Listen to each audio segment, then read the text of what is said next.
guys? Welcome to our last episode of the E3 press conference coverage. Today we got for you our thoughts and our highlights for Ubisoft and Nintendo. My personal favorite. Let's start off with Ubisoft and save Nintendo for last, shall we? Yes, I agree.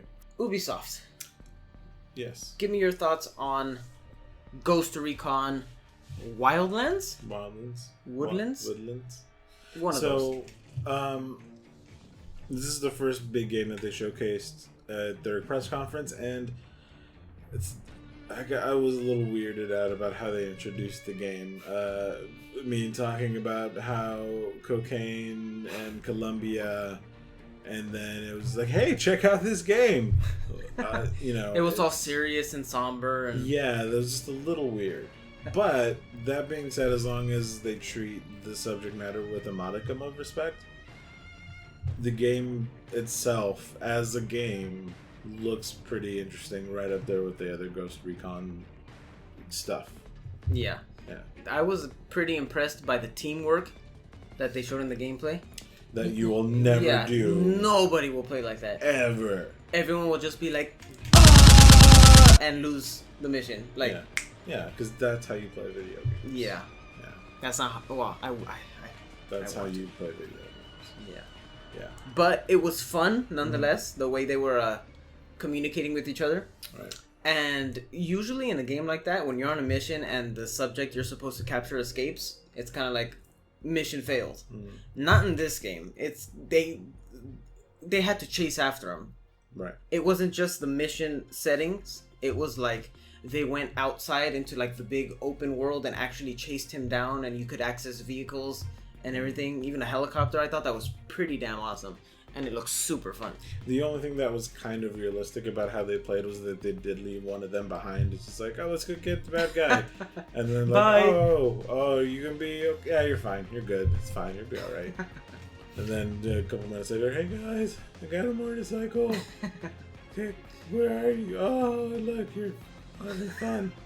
So that was weird. That's the only time I thought that looked like actual gameplay of how it's going to look when I end up playing the game. And then right away, they went even more serious with South Park, Fractured Butthole.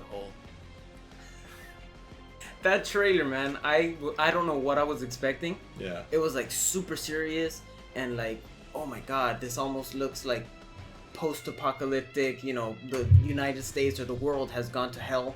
Right. And they killed the coon. Yeah. Stick of Truth did a really good job of really kind of poking fun at some of the RPG stereotypes. I've played a ton of RPGs and I know all the tropes, so seeing them toy with it all was always kind of fun, and this looks like it's going to be more of that, and I'm okay with that. And I knew the Stick of Truth was kind of poking fun at the fantasy games. Yeah. But I love that this time around it's going to be superhero games. Right. And that you get to create your own superhero with the humor and all the characters that we know and love from South Park. It looks like it's going to be hilarious, and I'm definitely going to get this one. Now, Ubisoft, along with pretty much almost all the press conferences, they also are presenting a few of their VR titles. It's almost like it's the future of gaming. Maybe. The future. Is now. But later. It's later, but we're getting there. You can also do things now.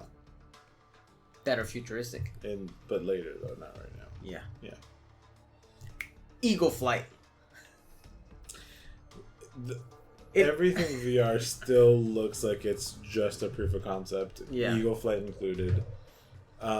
It looks like it's fun. It looks like they were having a blast, but I don't know if that would satisfy me if I had bought that. If I had an Oculus, I would want a fuller experience. I think like it'll be fun for 20 minutes. Yeah. And then it's like, okay, I'm gonna go play a full game now.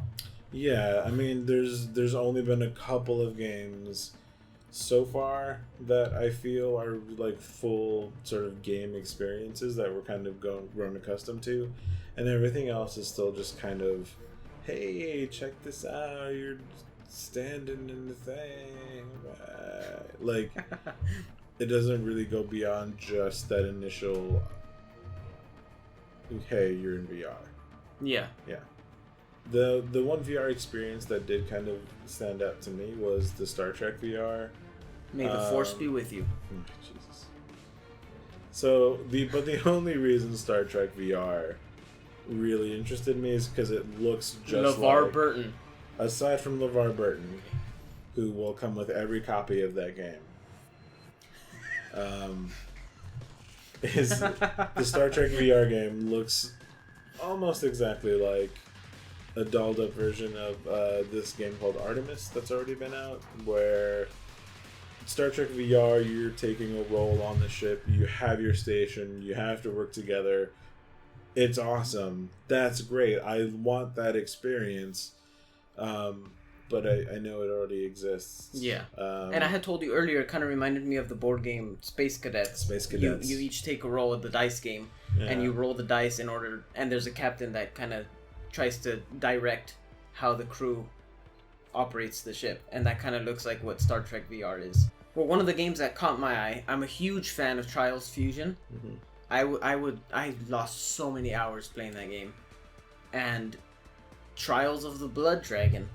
It just seems like so much fun. I love those type of physics-based games, and I think I'm gonna super enjoy. As much as I loved Blood Dragon and I enjoy Trials, it really just feels like they're really just reaching. Like, what else do we have that people like? Let's smush them together. It's all about smushing. Yeah, but that doesn't make it good. That's true. So I would rather they have spent some time and given us a different Trials in the future than kind of giving us these stopgap releases that might sort of dilute it after a while, which is kind of their MO at times with anything they feel has been popular. Steep.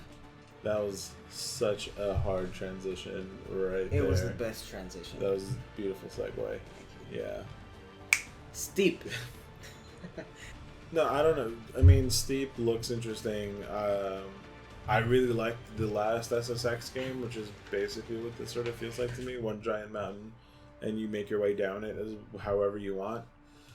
But it was a little weird seeing the guy in the squirrel suit, like, nick the side of a mountain and... Oh, he died. Yeah, he's dead. He died. No! For sure. That was just weird. It's just having that music going and everything looks super cool, and then you just hear this like Wilhelm scream in the background and you see a body fly back. It's just... And then you land 5 seconds later and you're like, yeah, I'm just gonna stroll down this mountain while my buddy's dying in the snow. That's just... I don't know what this game is. I want to see more. I mean, am I gonna try it? Maybe, but I don't know. I want to see more just because I don't know what I think of this thing. Yeah, it seemed interesting, but I still don't know what it is. Yeah. And I don't know what I am. Yes. So those are kind of the games that caught our eye for Ubisoft. There was a few more, but these are the ones that really got our attention. Now, let's move on to my favorite. Oh, there was another one? Nintendo. Oh, did they have a thing? Oh my god, dude. Going into E3, everyone was kind of worried because they pretty much said that they weren't really going to do anything. Zelda was going to be around. Maybe, like, there was just this weird... No one is sure what Nintendo was going to do for E3. So mysterious, Nintendo. Yeah. There's a lot of worries that there was nothing going to be released because they were being so dodgy about things. Stop it. Sorry. Stop. You're fine. You're perfect. Change. We finally know what they did. Yeah. And that was a treehouse. Sure. And they finally announced the title of the long anticipated Zelda game. Zelda Breath of the Wild. I loved it. I loved what I saw, but I don't know how to describe my feelings for it, cuz I'm so used to the traditional Zelda formula. Some games switch it up a bit, but it's essentially very similar each time. This time it feels more to me like a Fallout type or like an Elder Scrolls, where there's just this huge world and you just explore it, and depending on what you do, then the story advances, but there's no real linear path to take. I don't want to play a game like Elder Scrolls that's 500 hours and it's a game that essentially you can't beat. It never ends. There's no way to 100% it unless you spend 600 hours doing it. And that's kind of what it seems like to me for this Zelda, but it's Zelda, so I know they're gonna do it awesome. But then again, it's kind of reminiscent of the first Zelda, where there's this giant world and nobody tells you what to do, and it's non-linear, and all you have to do is explore. Right. So at the same time, it's not only a new concept, but it's also a retro concept. And I'm excited for it, but I'm a little scared at the same time. I have not been a fan of console Zeldas. They're fine games, but they've been the same, like you had mentioned, and I'm kind of tired of that. I've been tired of that. They've been lacking, and they need to do something to change that formula.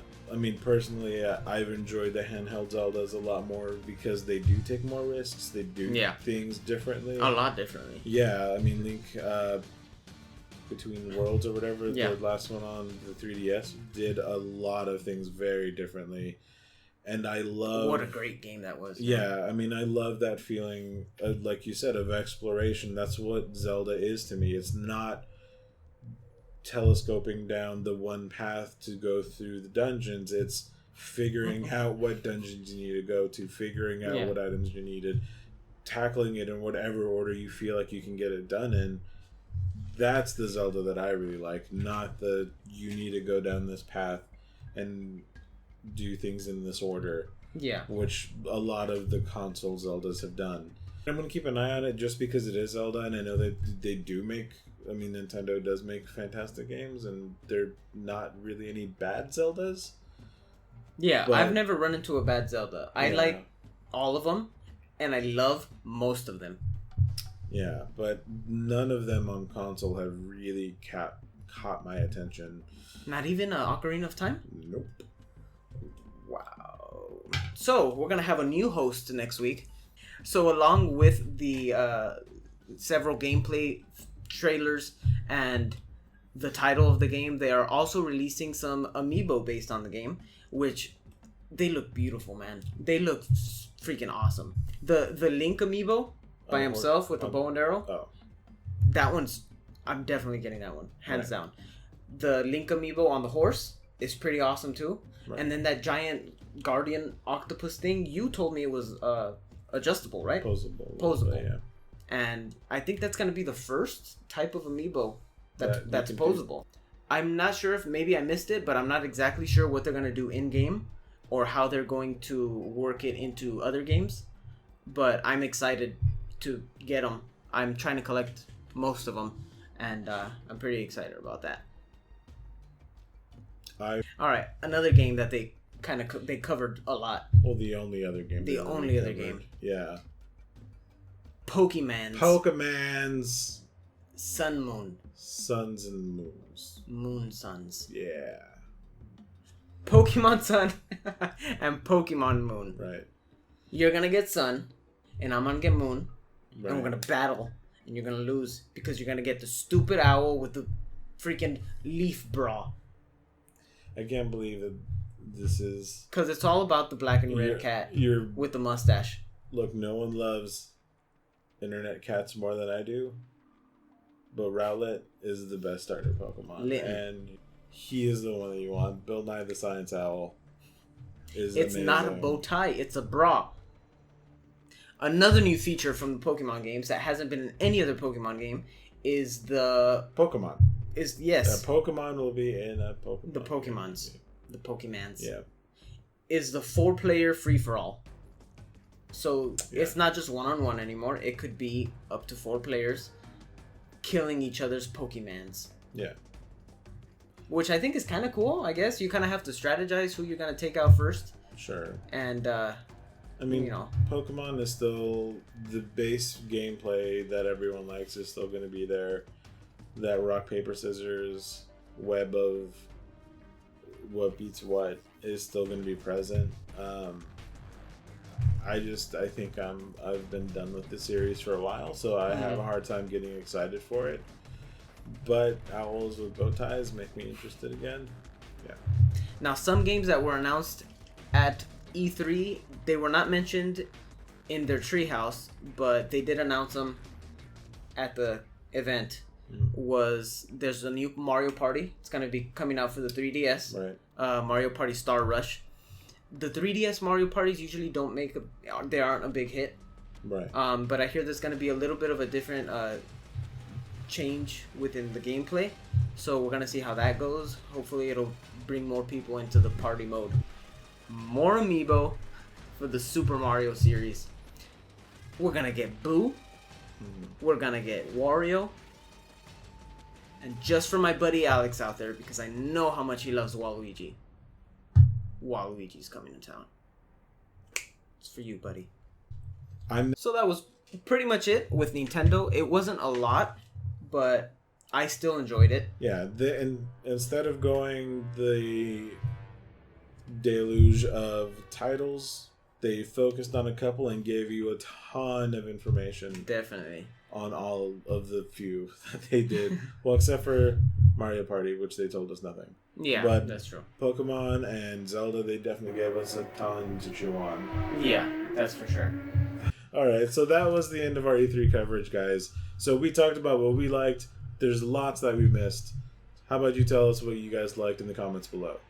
Yeah, please let us know. We want to hear from you guys. Make sure to follow us on Twitter, Instagram, the Facebook page as well. Like this video if you enjoyed it, and if you enjoy our content, please subscribe. That's all we got for you today. We'll see you guys in the next video.